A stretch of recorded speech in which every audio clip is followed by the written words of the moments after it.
Amin. Kasih tepuk tangan yang lebih meriah lagi buat Tuhan kita.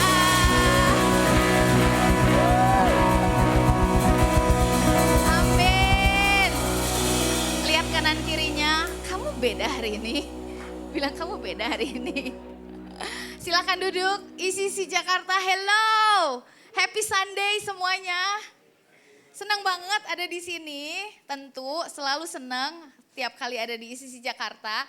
Hari ini dapat titip pesan dari Pastor David, Pastor Shani nggak ada di sini, ada di Bandung. Karena kemarin Pastor David sakit ya, tapi puji Tuhan sudah pulih. Dan hari ini saya mengcover back to back. Bohong deh memang udah jadwalnya. So heroik banget gitu ya. Enggak, hari ini memang udah jadwalnya. Berapa banyak yang menikmati penyembahan kita siang hari ini? Boleh kasih apresiasi buat tim Praise and Worship kita. Luar biasa. Dan hari ini saya mau melanjutkan. Tentu setiap kali saya datang pasti saya punya tanggung jawab untuk melanjutkan dan bahkan mendaratkan apa yang Tuhan lagi kerjakan di tengah-tengah kita. Nah, masih dalam rangka stronger and sharper tahun ini, especially di 2 bulan ini kita lagi banyak banget bahas tentang hubungan. Bilang sama-sama hubungan. Nah, saya mau lanjutkan. Nah, saya tahu yang namanya hubungan itu banyak yang bilang gini, relationship are messy. Ada yang bilang hubungan itu messy itu artinya gini, enggak oke lah. Susah lah, bahkan ada banyak luka dan trauma yang kita dapatkan justru karena kita ada dalam hubungan. Iya apa iya? Tapi kita tetap membutuhkannya because we were designed for a relationship. Tuhan mendesain kita dari awal untuk sebuah hubungan. Makanya Tuhan datangi kita dengan bentuk pendekatan hubungan juga. Bukan pendekatan kerja, bukan pendekatan order. Tapi Tuhan datang, lihat, dengan pendekatan hubungan. Makanya kenapa walaupun messy, kita akan belajar sama-sama hari ini. Walaupun ada banyak luka dan trauma yang kita dapatkan. Tapi juga terdapat potensi pertumbuhan yang besar di dalam satu hubungan. Katakan amin. Makanya kenapa? Hari-hari ini ada banyak orang yang trauma, luka sama hubungan dan lebih senang berhubungan dengan binatang. Atau hari-hari ini lebih senang ngobrol sama ChatGPT atau apapun juga lah. Kayaknya dia lebih ngerti sama saya. Kayaknya binatang mah gak akan menyakiti saya. Belum tentu, binatangnya apa dulu? Bener gak? Nah, tapi gak bisa karena we were designed for a relationship dari awal. Nah, saya tahu 2 minggu lalu Pastor David dan Shani bahas banyak tentang ruang aman, tentang keluarga, marriage, bener ya. And then minggu lalu teman kita juga datang, Kak James dan Christy bahas banyak tentang parenting. And also para single juga kena semua ya, bener ya. Nah hari ini saya mau fokus pada satu hubungan yang paling jarang dibahas. Sebenarnya paling jarang dibahas, tapi padahal ini adalah fondasi dari segala macam hubungan yang ada. Nah, saya kasih judul sharing saya, Stronger and Sharper Through Friendship. Katakan friendship. Bilang kanan kirinya, who is your friend? Atau mungkin lebih tepatnya, bilang kanan kiri lagi, tanya, kamu punya teman gak? Itu lebih parah ya. Hopefully semua punya teman ya. Karena ada satu quote yang pasti saudara juga pasti udah familiar. Show me your friends and I will show you your future. Benar ya katanya. Berarti kalau we have no friends, we have no future. Ouch. So we have a bad friend, we have a bad future. We have a toxic friend, we have a toxic future. Benar nggak ya? Nah, yang mana yang saya perhatiin sampai sekarang? Saya senang banget. I'm a people person. Jadi saya senang banget berhubungan dengan manusia. Kalau saya bisa pilih, tentu saya akan pilih membangun hubungan dengan manusia.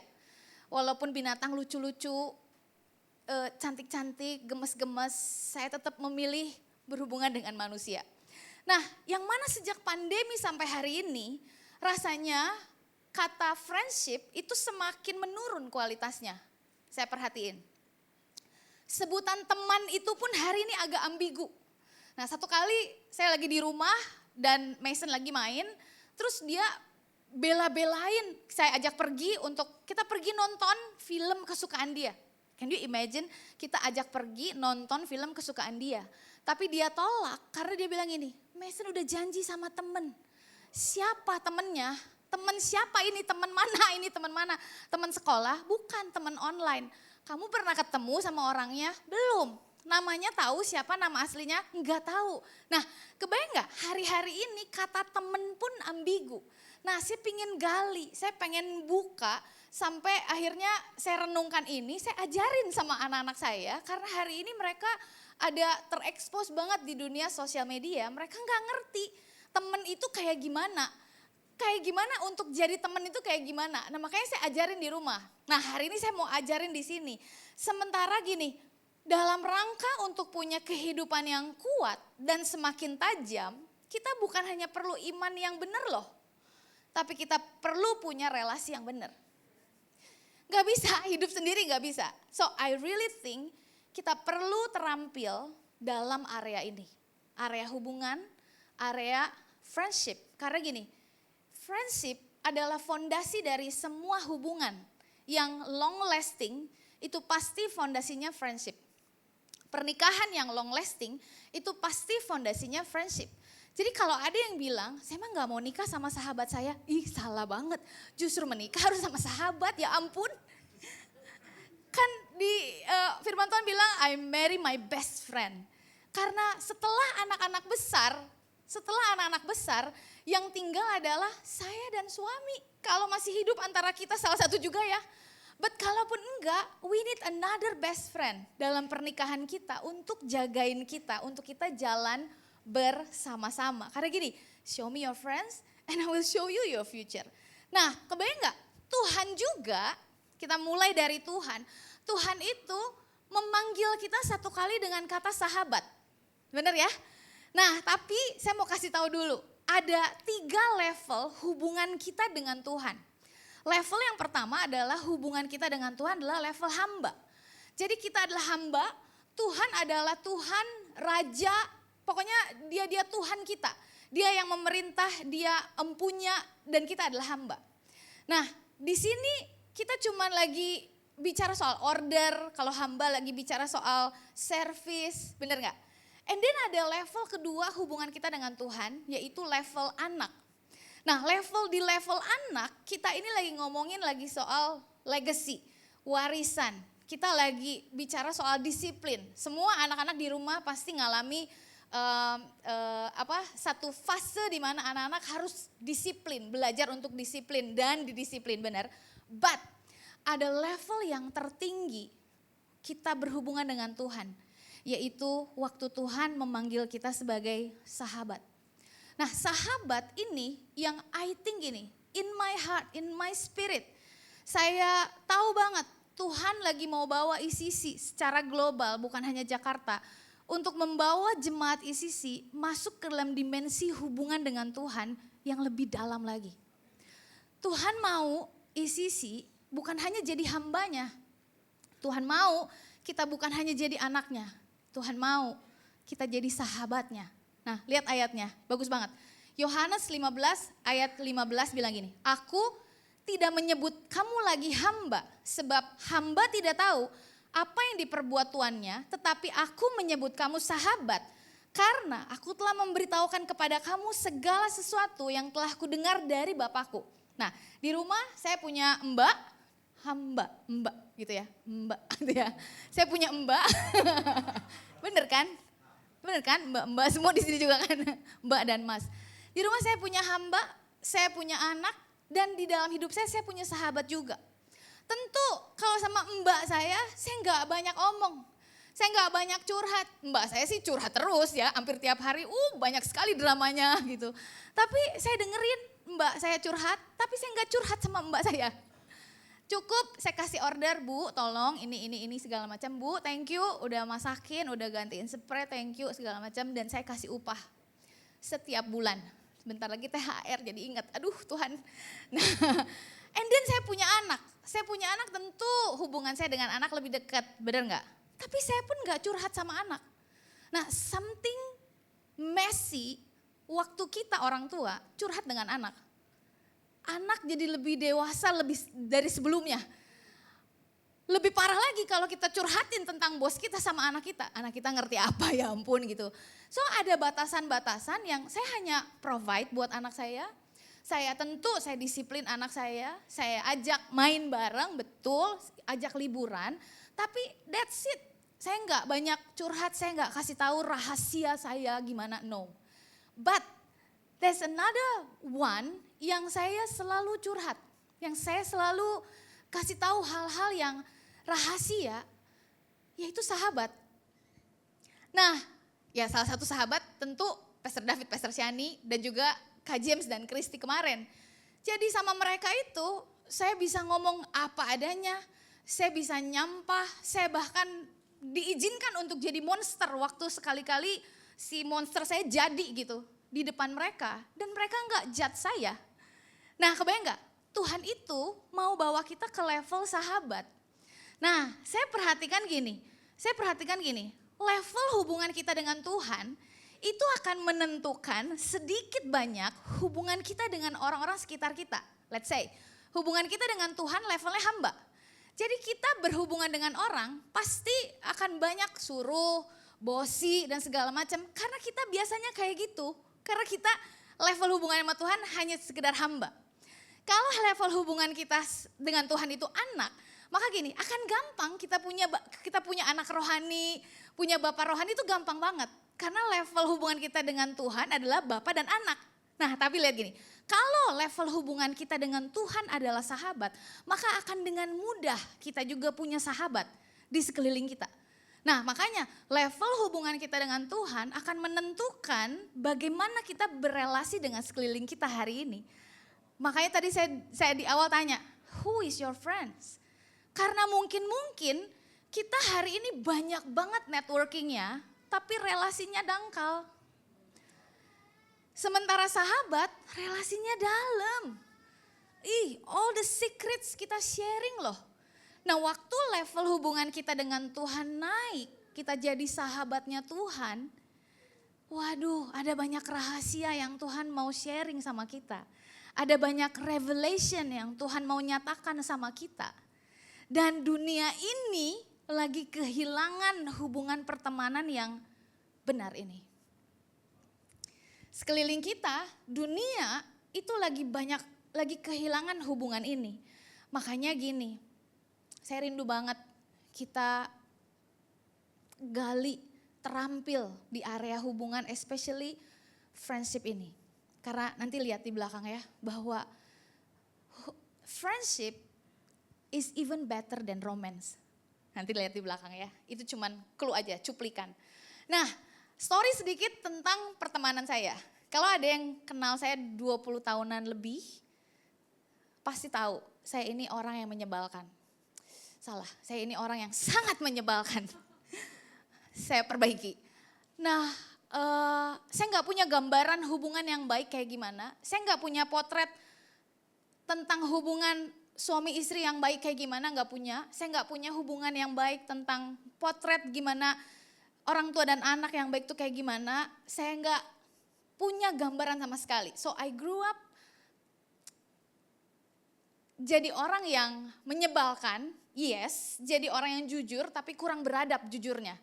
Karena terlalu apa adanya, terlalu harsh, kasar, dan nggak oke banget lah. Kalau saudara ketemu saya 20 tahun yang lalu, pasti saudara nggak akan mau deket-deket saya.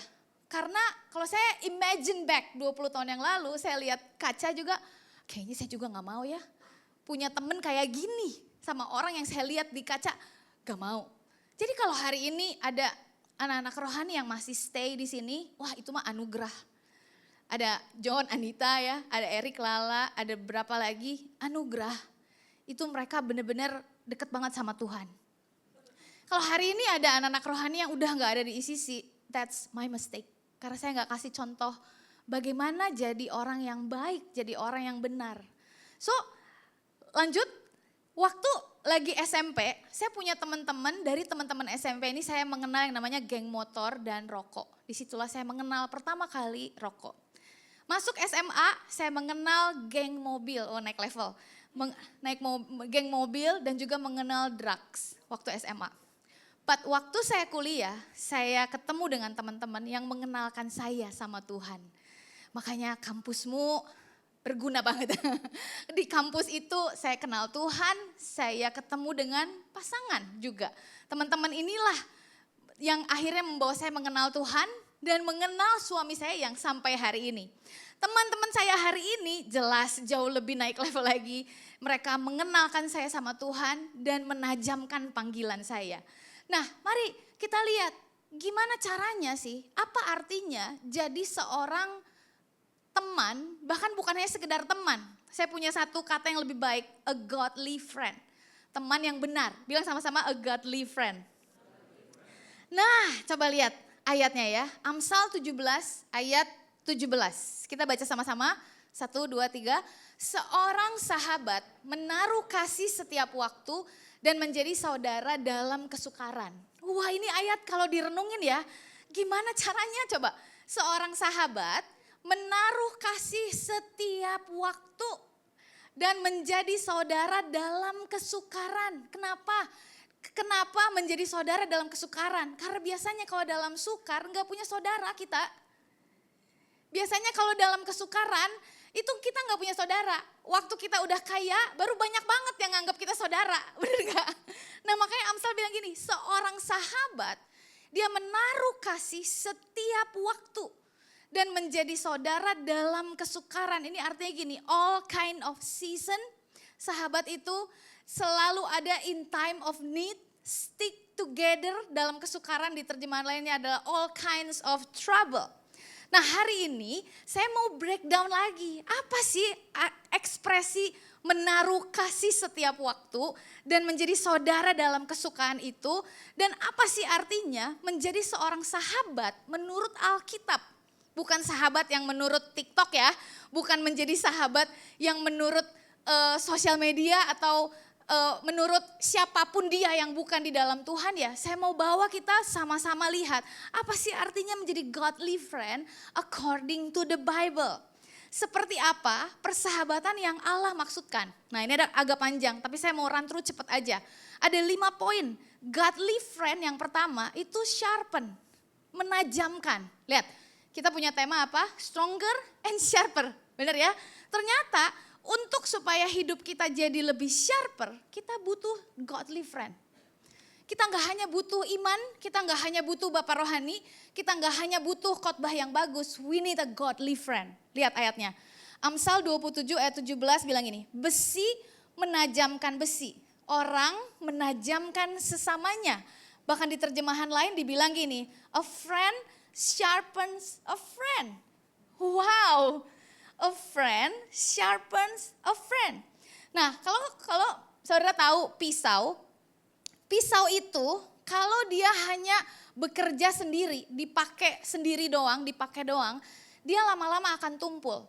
Nah, dia hanya akan jadi lebih tajam kalau pisau itu dua-dua disatuin. Benar? Itu salah satu cara mengasah pisau kan? Benar ya?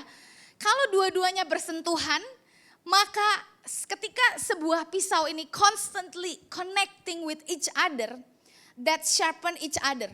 Itu baru pisau ini jadi semakin tajam. Makin tajam setiap hari. Jadi nggak akan mungkin tumpul. Tapi kalau pisau seorang diri dia doang, hanya tinggal tunggu waktu akan tumpul. Begitu juga dengan hidup kita, Bapak Ibu. Kalau kita hanya sendiri, tinggal tunggu waktu, kita akan tumpul. Biasanya bertambahnya usia kita, bertambah tumpulnya juga kemampuan, kepekaan, apalagi keunikan semuanya. Tapi beda. Orang yang punya teman, orang yang punya godly friends itu akan ditajamkan semakin tua semakin tajam.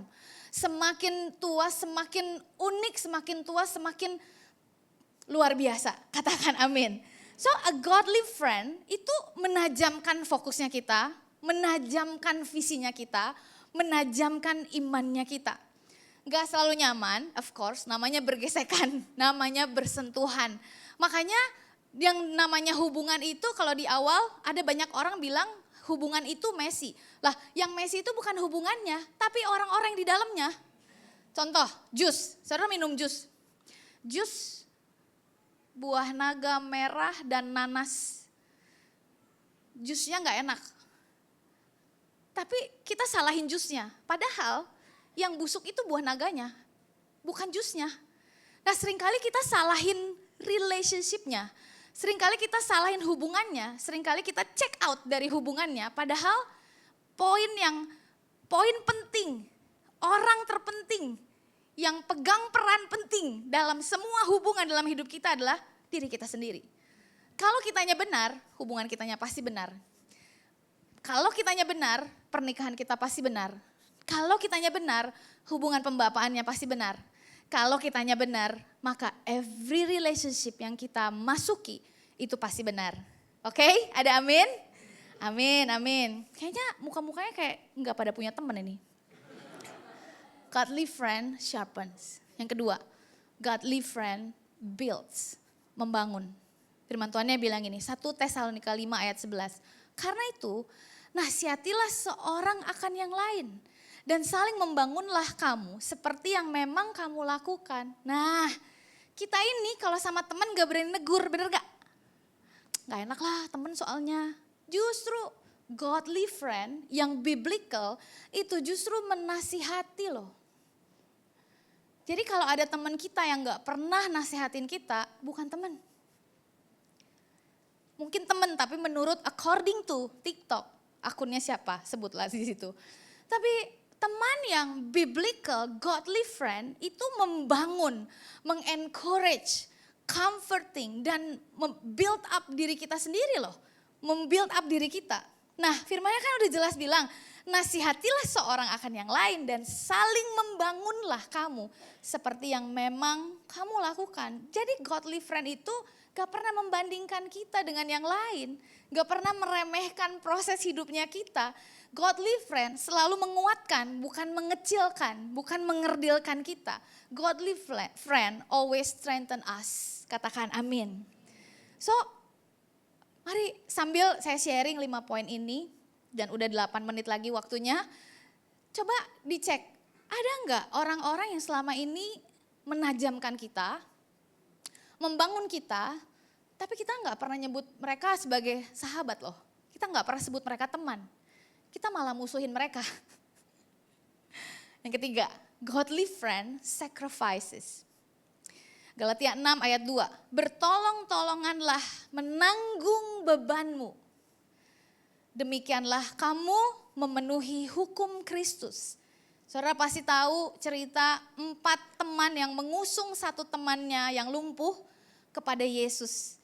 Itu susah banget loh. Dia harus hitung secara presisi mereka untuk bawa teman yang lumpuh itu naik ke atas atap dan turunin percis di depan Yesus, itu susah banget loh. Tapi kita gak pernah baca di Alkitab, di cerita itu bahwa mereka komplain dan atau bahkan mereka menyerah, susah udahlah besok lagi aja, gak pernah loh. You know what, godly friend itu not complaining, never give up dan selalu punya iman buat hidup kita sendiri. Bahkan di saat kita gak punya iman, teman kita ini punya iman. Makanya di ayat itu dibilang bahwa iman teman-temannya mereka ini menyelamatkan si temannya yang lumpuh ini.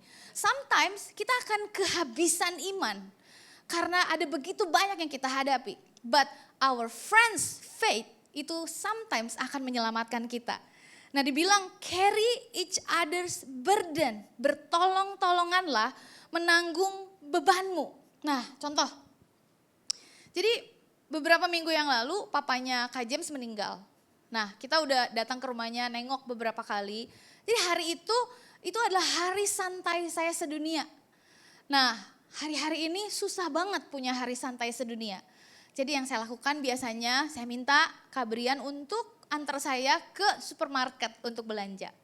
Nah saya lagi belanja segala macam, Kak Brian di tempat yang lain. Terus tiba-tiba Kak Brian telepon, Sli papanya James meninggal. Tadi James telepon, itu ya tanpa mikir panjang, saya taruh keranjangnya, trolinya saya biarin itu, saya langsung lari ke mobil, ayo let's go, kita ke Lembang. Karena di Lembang, itu jalan ke Lembang, nyampe sana kita adalah orang pertama setelah teman-teman saudara-saudara mamanya yang ada di sana.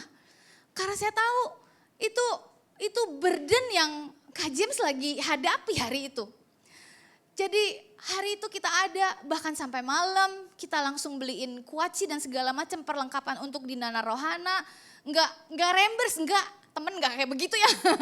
Sampai malam, saya sampai Ibu Nia lembur ya, saya bayar lemburnya Ibu Nia, Mbak untuk supaya anak-anak bisa terjaga. Besok saya kesana lagi, besoknya saya ikut lagi ke penguburan. Kemarin, minggu lalu waktu Cisyani, Ko Davidnya pingsan, Cisyani WhatsApp, Sli tolong doain segala macam. Itu enggak pikir panjang lama, mandi langsung saya ke rumah sakit. Kebayang enggak? That is a friend yang kita butuhkan. Nah ada yang bilang gini, saya enggak butuh teman, saya udah punya pasangan. My husband, my wife is my best friend, betul. But what if kalian berdua yang lagi ngalamin masalah? Siapa yang mau bantu? Siapa yang mau tolong? Makanya bertolong-tolonganlah menanggung bebanmu. Godly friend sacrifices. Coba pikir dalam hidupmu, ada nggak orang-orang yang selama ini sacrifice, tapi kita nggak pernah anggap mereka teman loh. 4, godly friend confronts. Wow, ini agak berat. Ini agak berat. Amsal 27 ayat 6, ini bukan kata saya, kata Amsal. Amsal bilang ini, lebih baik teguran yang nyata-nyata daripada kasih yang tersembunyi. Terjemahan lain bagus banget. A wound from a friend is better than a kiss from an enemy. Nah, tapi kalau kita kan temen kok kayak gitu melukai perasaan gua. Jadi kita lebih team up sama yang enggak kenal kita, yang kita juga enggak kenal. Karena orang-orang ini selalu memuji kita. Ciumin kita setiap hari. Ingat yang cium Yesus itu yang mengkhianati Yesus. Jadi kalau saya sangat berhati-hati banget hari ini sama orang-orang yang selalu memuji-muji kayak gawat ini bahaya. Karena kalau buat saya lebih baik saya ditegur nyata daripada diomongin di belakang. Jadi indikator teman, a godly friend adalah gini. Dia adalah orang yang dengan berani bicara langsung sama kita, bukan bicara di belakang kita. Begitu saya tahu ada orang yang bicara di belakang kita, saya taruh batas langsung. Saya stop akses langsung.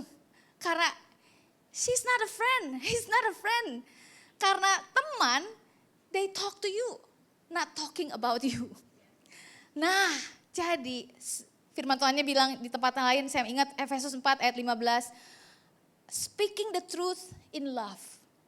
Karena ada kebenaran yang diceritakan, maka kita akan bertumbuh. So godly friend will confront you. Nah, siapa orang-orang yang selama ini datang untuk konfront kita, tapi kita gak pernah anggap dia teman loh. 5, terakhir, godly friend cover.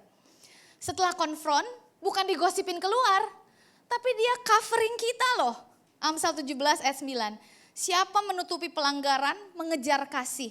Tapi siapa membangkit-bangkit perkara, menceraikan sahabat yang karib. Nah, lihat.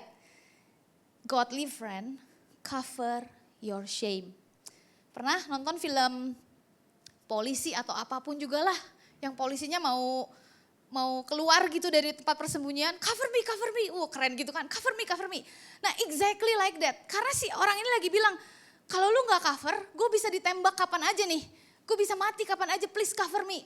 Nah, a godly friend cover us. Karena ada momen di saat kita lagi sangat vulnerable banget.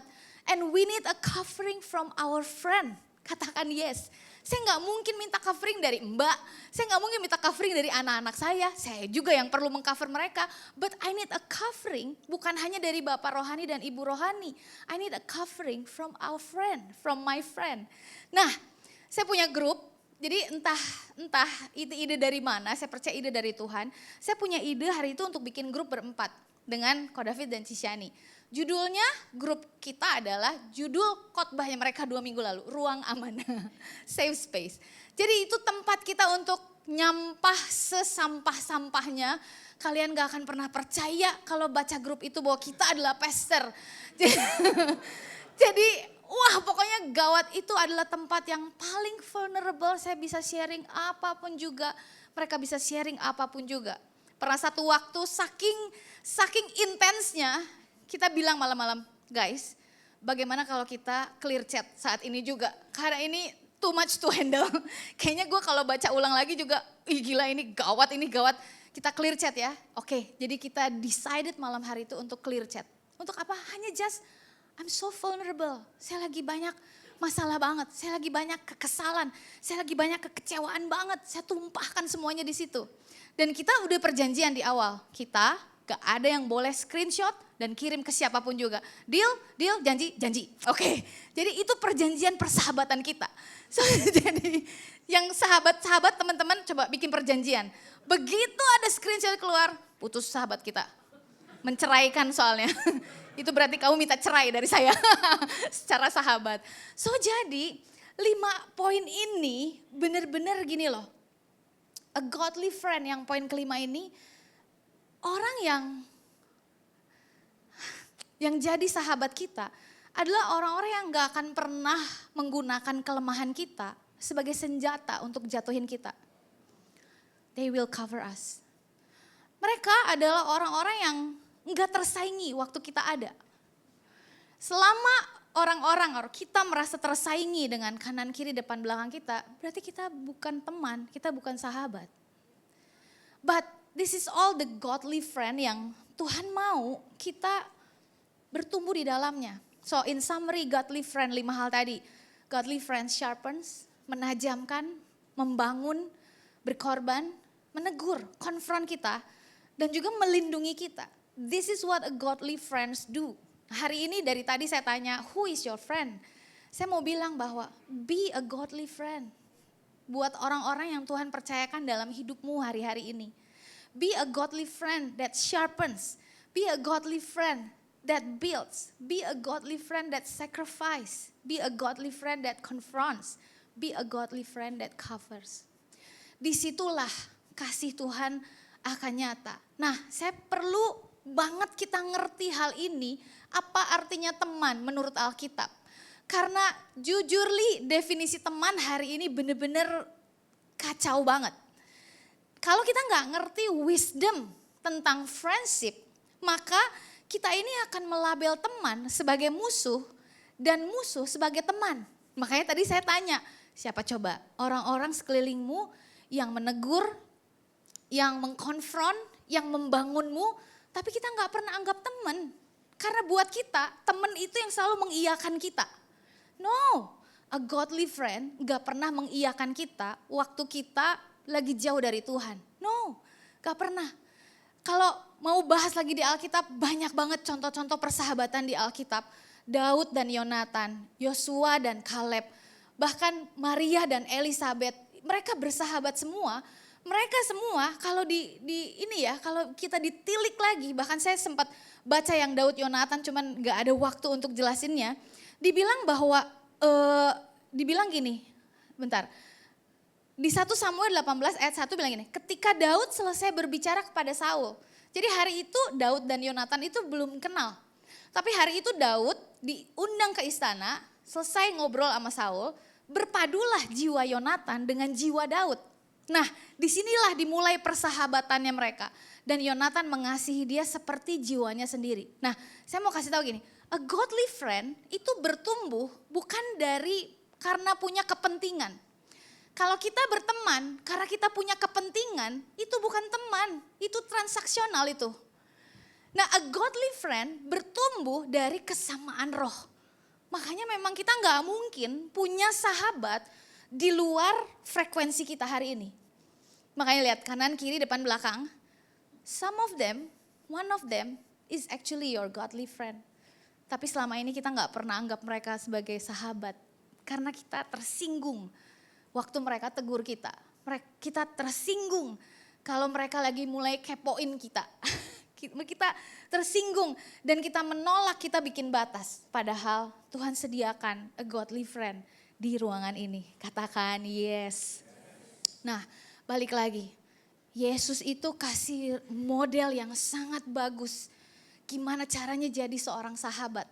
Makanya kenapa Yesus itu undang kita untuk jadi sahabatnya dia.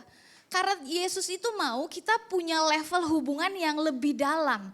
Bukan sekedar hamba, bukan sekedar anak, tapi kamu sebagai sahabat. Saya terharu banget waktu satu hari, Kanala adalah senior pastor kita. Kanala bapak rohani saya, salah duanya adalah Kak Victor. Dan satu kali Kanala dan Kak Evi datang ke rumah dan mereka bilang gini, kalian itu safe place-nya saya. Waduh, saya langsung terharu banget. Karena I know hari itu saya bukan lagi bawahannya beliau. Saya lagi gak dianggap hanya sebagai anaknya beliau. Tapi saya lagi dianggap sebagai sahabatnya beliau. Yang beliau bisa cerita apa aja. And mereka percaya bahwa saya bisa keep. Mereka percaya bahwa saya bisa terus berjalan bersama dengan mereka. Nah, Yesus itu kasih model gimana jadi sahabat. Karena Yohanes 15 ayat 13 bilang kayak gini. Tidak ada kasih yang lebih besar. Lihat, tidak ada artinya enggak ada yang lain. Tidak ada kasih yang lebih besar daripada kasih seorang yang memberikan nyawanya untuk sahabat-sahabatnya. Ini yang saya bilang, a friendship is far even better than romance. Alkitab yang bilang, bukan saya. Hari ini suami saya adalah sahabat saya. But we have another friend yang akan sharpen us, yang akan build us, yang continually sampai hari ini sacrifice for us, and confront us, and cover us. For the greatest love of all is a love that sacrifices all. And this great love is demonstrated when a person sacrifices his life for his friends. Yesus beberapa kali dia menyebut Lazarus sebagai sahabat. Menangis saat Lazarus mati. Dia berjalan 3 tahun dengan murid-muridnya sampai akhirnya one day. Yesus itu bilang gini, kamu adalah sahabat-sahabatku. Lihat, bertumbuh kan hubungannya dengan Tuhan. Murid-murid yang tadinya hamba, yang hanya nelayan, jadi murid-muridnya sampai akhirnya sebelum Yesus naik. Yesus bilang, kamu adalah sahabat-sahabat saya. So saya percaya isi tahun ini Tuhan mau kita bertumbuh. Dimensi hubungannya dengan Tuhan bukan lagi sebagai tuan dan hamba. Bukan lagi sebagai sekedar bapa dan anak. Tapi sebagai sahabat. Hari ini kalau kita bicara tentang persahabatan, ini bukan topik yang ringan. Ini topik yang krusial untuk pertumbuhanmu. Serius. Hari ini banyak orang kuat di luar, tapi sepi di dalam. Banyak orang yang networkingnya luas yang saya bilang tadi, tapi relasinya dangkal. Banyak yang juga aktif hanya melayani, tapi gak ada satupun tempat kita punya untuk being vulnerable and honest and apa adanya. Hari ini Tuhan mengundang kita untuk masuk dalam persahabatan dengannya. Persahabatan dengan Tuhan. Yesus berkata gini, aku menyebut kamu sahabat karena aku telah memberitahukan kepadamu segala sesuatu. Kamu adalah sahabatku jikalau kamu melakukan apa yang kuperintahkan. Katakan amin. Terakhir saya teringat ayat ini waktu tadi lagi pujian dan penyembahan. Henok salah satu pribadi yang bersahabat dengan Tuhan. Kejadian 5 ayat 24 bilang gini, dan Henok hidup bergaul dengan Allah. Lalu ia tidak ada lagi sebab ia telah diangkat oleh Allah. Wah, terjemahan The Passion Translation-nya. Enoch and God walk together as intimate friends. Aduh. Then God took him to himself and he was seen no more. Kebayang gak? Tuhan itu mengundang kita untuk masuk dalam persahabatan dengan dia. Supaya gini, waktu kita bersahabat dengan Tuhan, maka Tuhan akan bukakan mata kita untuk melihat who is our friend. Who is our friend yang jalan bersama-sama dengan kita di perjalanan kehidupan ini. Kita butuh friendship. Pernikahanmu butuh friendship. Hubunganmu, semuanya, networkingmu yang luas itu butuh friendship. Tapi semuanya dimulai dengan apa? Persahabatan kita dengan Tuhan. Saya senang banget ayat ini. Henok hidup bergaul dengan Allah, lalu ia tidak ada lagi sebab ia telah diangkat oleh Allah. Looking back, saya punya teman-teman yang kacau banget ya kayaknya. Dan looking back, kayak 3 tahun belakang ini, saya nggak terlalu warawiri huru hara gitu kayak, pingin ada di segala tempat. Saya menikmati banget. Waktu-waktu saya di WUS sendiri, orang bilang kasihan banget sih sendiri. No, I love it. Leave me alone. I love it karena di waktu-waktu saya sendiri, saya langsung bergaul, saya langsung berbicara sama Tuhan.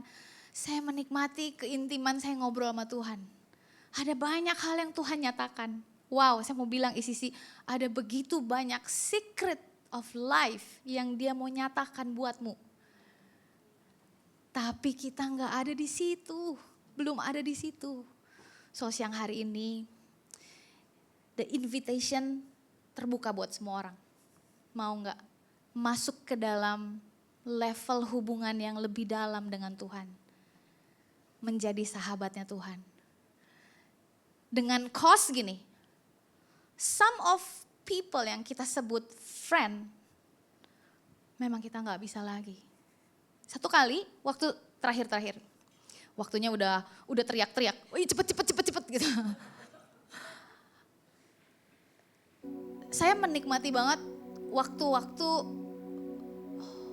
SMA, saya menikmati banget. I don't know why, saya menikmati banget gaul dengan teman-teman saya.